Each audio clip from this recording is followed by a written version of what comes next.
¿Qué tal, hermanos? Esta tarde-noche vamos a transmitir este culto de la Iglesia Triunfante Ciudadela. Vamos a comenzar por hacer una oración. Ponemos este culto en tus manos, Padre amado, para que tu Espíritu Santo lo dirija conforme a tu querer y a tu voluntad, Señor. Te pedimos tu presencia, Señor, en este lugar, en cada uno de los hogares de los hermanos que están asistiendo, Señor. Te pedimos que bendigas, Señor, a cada uno de ellos, Señor. Que bendigas los matrimonios, que bendigas las familias, que bendigas los hijos, Señor, que bendigas los padres, Señor. Te pedimos que sanes, Señor, en este momento todo dolor, toda amargura que pueda haber en los corazones, Señor, por esta situación que estamos pasando, Señor. Tú eres el dueño, Señor, el dueño de la creación, Señor. Eres el dueño del oro, de la plata, Señor.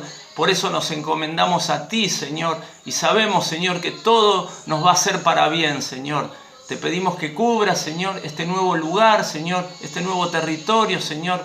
Que sea de bendición para nuevos hermanos, para que nuevos vecinos te puedan conocer, Señor. Conozcan tu verdad, conozcan tu palabra, Señor. Y te pedimos, Señor, que cada uno de nosotros podamos hacer tu voluntad, Señor. Tu única y preciosa voluntad. Bueno, hermanos, vamos a pasar a los anuncios. Como todos los martes, seguimos en ayuno y oración junto con los pastores. Seguimos clamando y pidiendo al Señor por cada una de las almas, Señor, por la conversión de nuevas almas, porque los hermanos que ya están en nuestra iglesia sigan siendo edificados, Señor. Estamos trabajando con el grupo Motivos de Oración, que cada día hay más hermanos que se han unido a él y que están clamando, Señor, y pidiendo por necesidades del país, necesidades de nuestra iglesia, necesidades de otras iglesias, de iglesias hermanas, de iglesias de Córdoba, de Santiago del Estero, Señor. Y te damos gracias, Señor, por este trabajo que nos has dado la oportunidad de hacer en este tiempo difícil, en este tiempo complicado, en este tiempo diferente que nos ha tocado vivir. Bueno, le damos gracias a la hermana Eli por esta hermosa adoración y al hermano Héctor que nos han bendecido.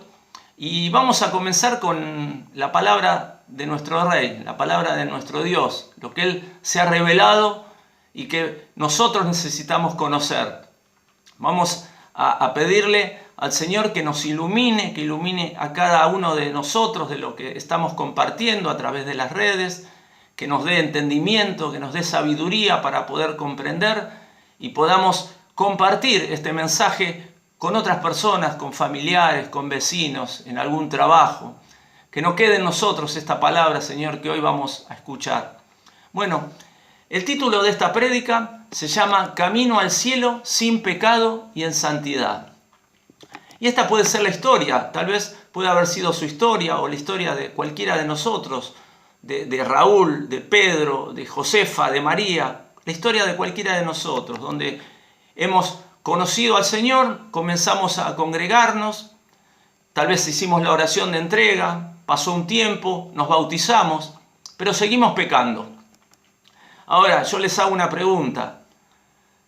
¿Somos salvos o no? Y ese es un tema tal vez de discusión, de distintos pensamientos, donde la palabra nos dice que no se puede perder la salvación. Hay otros que dicen que puede llegar a perderse.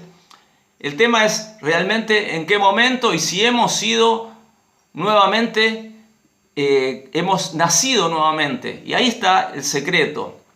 Y una vez que nosotros declaramos a Jesús y le entregamos nuestra vida como Señor y Salvador, a partir de ese momento tenemos que producir un nuevo nacimiento en nosotros, ¿no? Y en ese momento es cuando logramos una rectitud atribuida por el mismo Jesús, donde somos perdonados y por gracia somos salvos. Podríamos decir que a partir de ese momento que le hemos entregado nuestra vida a Jesús, podemos decir que hace un borrón y cuenta nueva a nuestros pecados. Y a partir de ese momento comenzaríamos nosotros con una rectitud por liberación del pecado. Es cuando comenzamos y dejamos de pecar. Tal vez es un proceso gradual que nos va a llevar tiempo, ¿no? Son pruebas que debemos ir pasando y que tenemos que ganarlas. Y es donde toma importancia el pecado y donde toma importancia esta prédica. Ya, hermanos, desde la antigüedad el hombre tiende a negar el pecado. Había teorías que negaban el pecado, que no reconocen al pecado. Por ejemplo, el ateísmo. Ustedes saben que el ateo no cree en Dios, no cree en su existencia, por ende no cree en el pecado. Hay otras teorías como el hedonismo, que ellos destacan solamente lo que es placer. El determinismo, por ejemplo, que todo está determinado por las circunstancias que vamos a vivir, ¿no? Ahora yo les voy a dar una mala noticia, y la mala noticia es que para Dios sí existe el pecado. Y es un patrón de medida para Dios, el pecado mismo. Y nosotros, después del nuevo nacimiento, no podemos seguir pecando como antes. Y eso me va a dar una forma de que yo me mida, a ver cómo estoy, qué momento estoy pasando. Me va a medir Dios si yo sigo pecando, pero yo mismo me tengo que medir. Y ese va a ser un parámetro de mi condición, de mi conversión. Y esto lo debemos hacer seguido. Vamos a comenzar con el primer punto, donde habla sobre el pecado. Podríamos decir que el pecado es un acto malo. Del latín, la palabra peccatum, que es la transgresión voluntaria y consciente de la ley divina. Ahora, nosotros tenemos que conocer la ley divina para saber cuál es nuestro camino y si lo estamos haciendo consciente o no, si estamos pecando conscientemente. También podríamos dar otra definición, que es un pensamiento, palabra o acción que se considera que va contra la voluntad de Dios. Vamos a leer la palabra del Señor ahora en el nombre del Padre, del Hijo y del Espíritu Santo. Pueden ir abriendo sus Biblias, que seguro que tienen al lado de cada uno de ustedes, en el libro de Efesios. Efesios capítulo 5, versículo 5. Les doy unos segunditos para que vayan encontrando la palabra del Señor. Efesios 5, 5. Ya no sé si lo tienen ahí con ustedes. Y nos dice la palabra del Señor. Porque sabéis esto, que ningún fornicario, o inmundo, o avaro, que es idólatra, tiene herencia en el reino de Cristo y de Dios. Acá nos da una pequeña lista de algunos pecados, donde el apóstol Pablo comienza refiriéndose a los pecados sexuales. Y esto tiene un motivo. Ustedes sabemos que la primera entidad que ha formado el Señor fue el matrimonio, fue la familia. Y tal vez por eso se refiere nombrando primeramente a ese tipo de pecados. En otro de los libros, el apóstol Pablo, yo se los leo, en Gálatas capítulo 5, versículo 19, nos dice lo siguiente.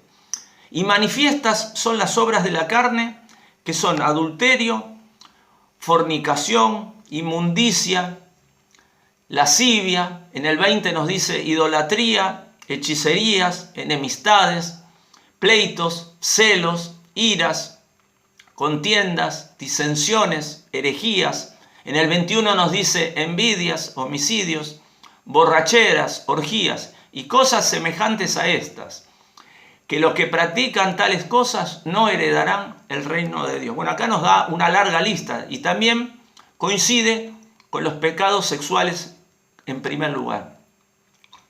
Y nos dice la palabra que no heredarán el reino de Dios. Sabemos que en el reino de Dios no existe el pecado. No podemos entrar en el reino de Dios si lo estamos practicando. Y peor aún si seguimos pecando. ¿Y ahora qué hacemos, hermanos? Bueno, quizás los que tengan más de 50 años se acuerden, ¿no? Que decía, ¿quién podrá defendernos ahora, no? El Chapulín Colorado, no sé si ustedes recuerdan. Y el Señor nos puede defender. El Señor, en su misericordia, nos va a dar algunas herramientas para que podamos nosotros entrar al reino. Y la palabra del Señor nos dice, yo se los leo, en Marcos 1:15. Marcos 1:15. El tiempo se ha cumplido y el reino de Dios se ha acercado.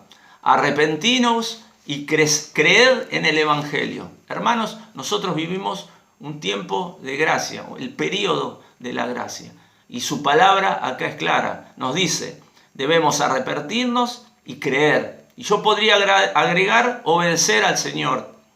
En 2 de Crónicas, capítulo 7, 14, nos dice: si se humillare mi pueblo, sobre el cual mi nombre es invocado, y oraren y buscaren mi rostro, y se convirtieren de sus malos caminos, entonces yo oiré desde los cielos y perdonaré sus pecados y sanaré su tierra. Acá el Señor nos sigue dando herramientas, nos dice que debemos humillarnos, que debemos orar, que debemos buscar su rostro. Y el Señor perdonará nuestros pecados. Ese es el camino. Eso es lo que debemos hacer, hermanos. Eso es lo que nos dice nuestro Creador. El segundo punto que quería tocar con ustedes, que quería hablar con ustedes, es el pecado en nosotros. Antes hablamos del pecado en general, ahora vamos a hablar del pecado en nosotros. No es el motivo de esta prédica hablar sobre el pecado original, pero sabemos que arrastramos ese pecado en nuestro ADN. Ahora, el pecado en nosotros, hermanos, nos cierra la puerta al cielo. Recordamos lo de la rectitud atribuida, donde fuimos perdonados por la sangre de Cristo. Y a partir de ese momento, comenzamos con el momento de la rectitud de liberación del pecado, que eso depende solo de nosotros. Jesús nos dio el puntapié inicial y Él quitó la presencia del pecado, ¿no? Con sus enseñanzas, con su ejemplo en la cruz. Él pagó el precio que teníamos que haber pagado nosotros. Y Él pagó ese precio expiatorio por nuestros pecados. Ahora, en este momento tenemos al Espíritu Santo en nosotros, el que nos da conciencia, el que nos guía a no cometer pecados. Ese Espíritu de verdad, ese Espíritu que nos recuerda el camino de Cristo, que nos recuerda lo que hizo Cristo, lo que debemos hacer. Ahora, yo pregunto, ¿nosotros reconocemos nuestros pecados? La palabra nos dice en Romanos 7:19, yo se los leo: porque no hago el bien que quiero, sino el mal que no quiero, eso hago. Y en el 20 nos dice: y si hago lo que no quiero, ya no lo hago yo, sino el pecado que mora en mí. Qué tremenda esta palabra, ¿no? No hago el bien que quiero. Y Pablo se está refiriendo acá a la agonía moral de una persona que decide no pecar, pero se encuentra que está haciendo lo que detesta, lo que no quiere hacer, el mal. ¿Cuántas veces nos ha pasado que después, y recapacitamos, ¿no? De haber hecho, de haber hablado algo, decimos, pero ¿qué dije? ¿Qué hice? Yo no quería haber dicho esto, no quería haber hecho esto. ¿Cuántas veces nos ha pasado eso, hermanos, no? Ahora nosotros no debemos resignarnos a ser derrotados por el mal. Yo me evalúo, me examino, y lo primero que tengo que hacer es tomar conciencia de qué pecado tengo. Y nos dice la palabra en 1 Corintios 6:12, todas las cosas me son lícitas, mas no todas convienen. Y recordemos, cada actitud, cada decisión que tomemos va a traer consecuencias. Pueden ser consecuencias en el plano espiritual, también en el plano civil. Por eso tengamos cuidado, la palabra es clarita, es concisa. O sea, podemos hacer todo lo que queremos, todo es lícito, pero no todo me conviene. No todo nos conviene a los creyentes, a los que seguimos a Cristo. Y recuerden que tenemos que ir quitando ese pecado que tenemos en nuestras vidas. Tal vez el pecado pueda traer vergüenza, como lo trajo en Adán. Puede traer un remordimiento, como lo trajo en Pedro, en Job. Puede traernos llanto, como trajo en Pedro, cuando negó a Jesús. Nos puede traer angustia, como cuántas veces nos muestra la angustia del rey David después de haber pecado. En Romanos 3:23 nos dice, por cuanto todos pecaron y están destituidos de la gloria de Dios. En Romanos 6:23, abran ustedes a ver sus Biblias, Romanos 6:23, les doy un poquito de tiempo, así practicamos de compartir la palabra. Romanos 6:23. Y la palabra es tremenda, porque la palabra nos dice, porque la paga del pecado es muerte, mas la dádiva de Dios es vida eterna. Tremenda palabra. El pecado es muerte. Aprovechemos esta dádiva que el Señor nos da en su infinita misericordia. No desperdiciemos esta dádiva que el Señor nos da. El otro punto que quería desarrollar es lo que no debemos hacer. Lo que no debemos hacer. Si lo tuviéramos que resumir en una palabra, diríamos contaminarnos. No debemos contaminarnos. Este punto lo voy a dividir en tres partes. Primer punto, dentro de lo que no debemos hacer, es echar la culpa a otros. Sabemos que debemos alejarnos de las cosas del mundo, de los placeres materiales, de las atracciones, de los entretenimientos que nos ofrece el mundo. Ahora, si sabemos que debemos alejarnos y no lo hacemos, ¿de quién es la culpa? ¿De los otros o es nuestra? En vez de reconocer mi culpa, se la echo a otros. En vez de decir me equivoqué, digo fue mala suerte. Ahora, Dios no nos pide que estemos defendiéndonos del pecado delante de la gente. No es lo que Dios nos pide. No nos pide que nos justifiquemos, no nos pide que pongamos excusas. El Señor nos dice que no debemos cometerlos. Dejar el orgullo y ser sinceros con Él. Reconocer que nos equivocamos y que somos imperfectos. No hay uno perfecto, no hay uno justo, no hay uno bueno. Debemos reconocer. El otro punto es echarle la culpa a Dios. No debemos echarle la culpa a Dios. La palabra nos dice, yo se los leo en 1 de Juan 3:9, todo aquel que es nacido de Dios no practica el pecado, porque la simiente de Dios permanece en él y no puede pecar, porque es nacido de Dios. Si somos nacidos de Dios, ¿cómo podemos echarle la culpa a Él? Nosotros debemos poner nuestra confianza en Él y creer en Él. ¿Y por qué pasa esto? Muchas veces por el desconocimiento que tenemos de la palabra. Ese desconocimiento que muchas veces nos lleva a haber caído en ese error. Sabemos que el Señor es sabio, que el Señor es justo, que el Señor es fiel.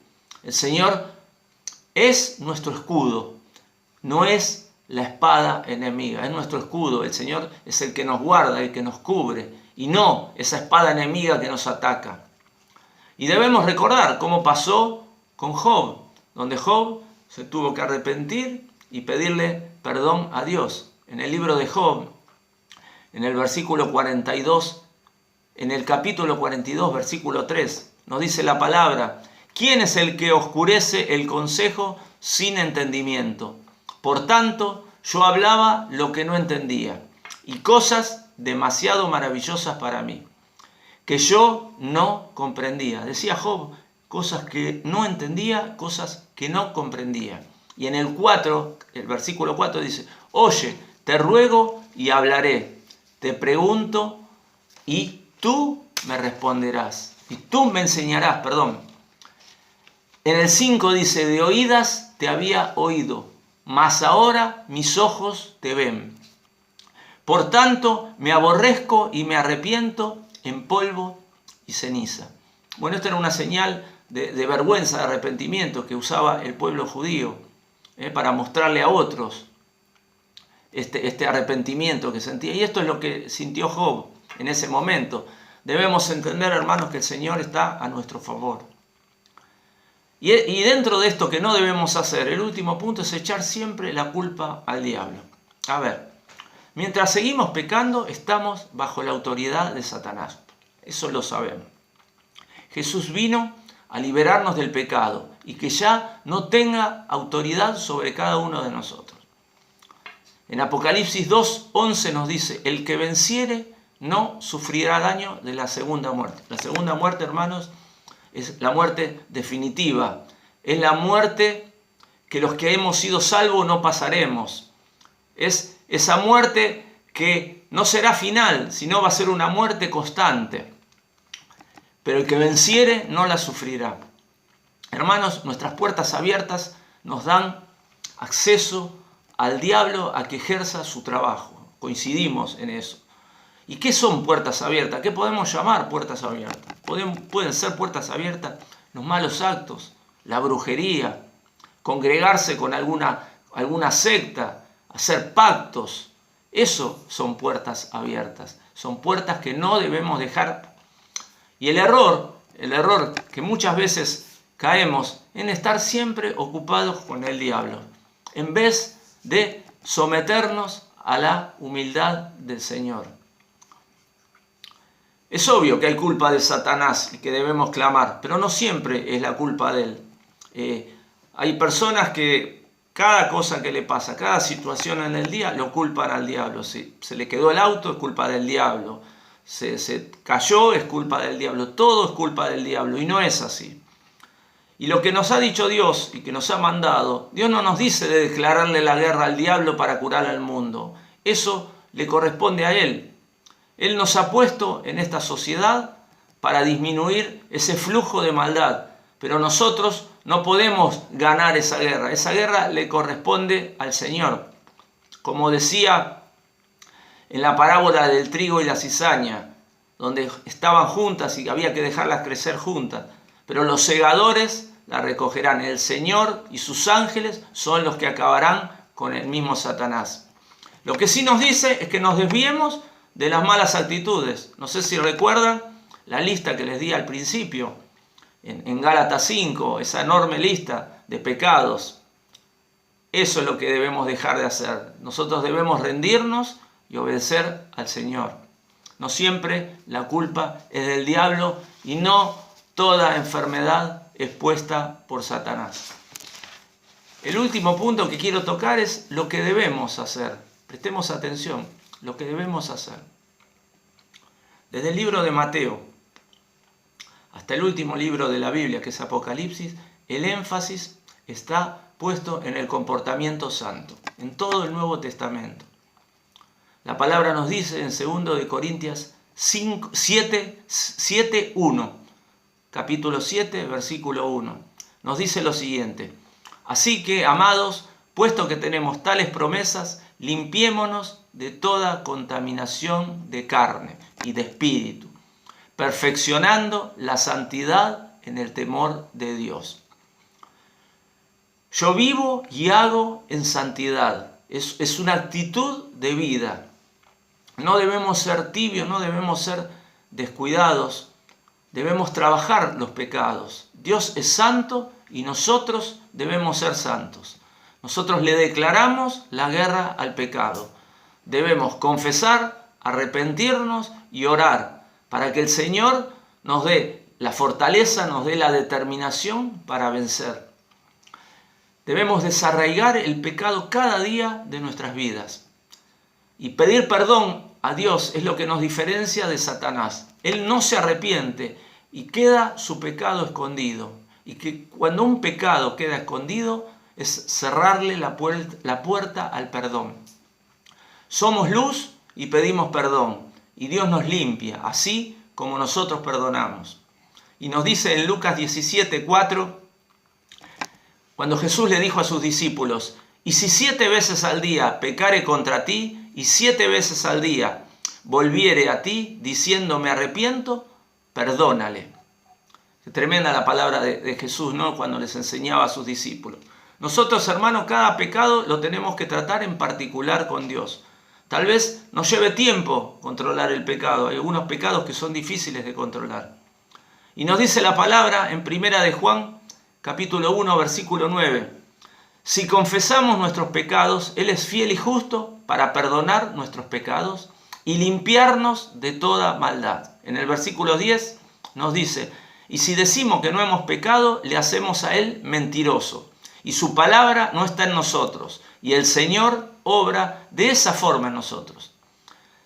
Debemos confesar el pecado y Él nos va a perdonar, hermanos. Esa es la forma del Señor de obrar. En Isaías 43:25 nos dice: yo soy el que borró tus rebeliones por amor de mí mismo, y no me acordaré de tus pecados. Hermanos, Dios jamás trae a la memoria un pecado perdonado. Eso debemos tener siempre en cuenta, debemos recordar esto. Los recuerdos y la culpa provienen de Satanás, del rey de la mentira. No entremos en su juego. Ahora debemos perdonarnos nosotros mismos. Eso es importante. Somos imperfectos, pero nos arrepentimos. Y ese es nuestro ejercicio diario. Y Dios nos perdona. Cuando Dios nos perdona, no hay culpa en nosotros. Eso es un concepto que debemos entender, hermanos. Y ya, para ir concluyendo esta palabra del Señor, quería decirles que el pecado no tiene que ser parte de nuestro día.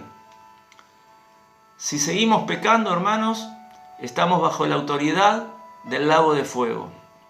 Recuerden que no se puede servir a dos señores. La palabra dice, y que debemos tener unión con los otros hermanos, unión con los creyentes, unión en oración, en comunión, en alabanza. Debemos reunirnos separados de la carne, no tenemos que dejarnos llevar por la carne. Nada de la carne puede haber en nosotros, nada puede primar. Ese es el camino que el Señor nos enseña. En Apocalipsis 3, versículo 5 nos dice, en una de las iglesias, de las 7 iglesias, en la iglesia de Sardis, que había gente que no se manchó las vestiduras, que permanecerán vestidos de blanco. Y mantenernos en el libro de la vida, que no sea nuestro nombre borrado del libro de la vida. Y eso es haber vencido el pecado. Nuestro destino eterno, hermanos, está en juego. Si vencemos al pecado, vencemos a Satanás. Y en una vida descuidada o pecando de vez en cuando, no hemos entendido la voluntad de Dios. Porque escrito está la palabra del Señor, donde dice, sed santos porque yo soy santo. Y si estamos llenos de pecado, hermanos, no podremos ser santos. Que Dios los bendiga, hermanos. Si hoy a la noche cada uno de ustedes declárele al Señor un pecado que no puede corregir. Declárele al Señor para que lo ayude, para que lo bendiga, para que le dé fortaleza para terminar de una vez por todas con ese pecado. Bueno, ahora ya para ir despidiéndonos vamos a hacer una oración. Vamos a hacer una oración final, hermanos. Y le damos gracias al Señor por esta palabra que ha puesto en mi corazón y que sea de bendición para cada uno de ustedes, Señor. Que la sangre de Cristo, la sangre poderosa, Señor, nos guarde de todo ataque del enemigo, de todo ataque del enemigo, de no dejarnos cancelar estos pecados, de tener que seguir con ellos cargando. Que la sangre de Cristo nos cubra, Señor, de eso. Te pedimos, Señor, que nos guíes, Señor, que nos guíes en tu propósito, en el camino que tienes para cada uno de nosotros. Tú tienes un propósito firme en cada uno de nosotros, Señor. Que ese pecado no nos quite de ese lugar, de ese camino que tú has decidido para nosotros, Señor. Nosotros confiamos en ti, Padre amado. Te entregamos nuestras vidas, Señor, y seguimos tu palabra, Señor. No nos movemos de tu palabra, no nos movemos de la Santa Biblia, Señor. No nos movemos de lo que tú nos pides, Señor. Te pedimos, Señor, Padre amado, que nos guardes a cada uno de nosotros, a cada uno de los que estamos compartiendo ahora esta palabra. Señor, guárdanos de todo mal, de todo ataque de las tinieblas, Señor. Bueno, hermanos, ya vamos a dar por finalizado este culto y que Dios lo bendiga. Y les recordamos que el domingo a las 10 horas, nuestros pastores, nuestro pastor Juan, nuestra pastora Isabel, van a dar el culto de la Iglesia Triunfante Ciudadela. Los bendecimos y los queremos muchos, hermanos. Amén.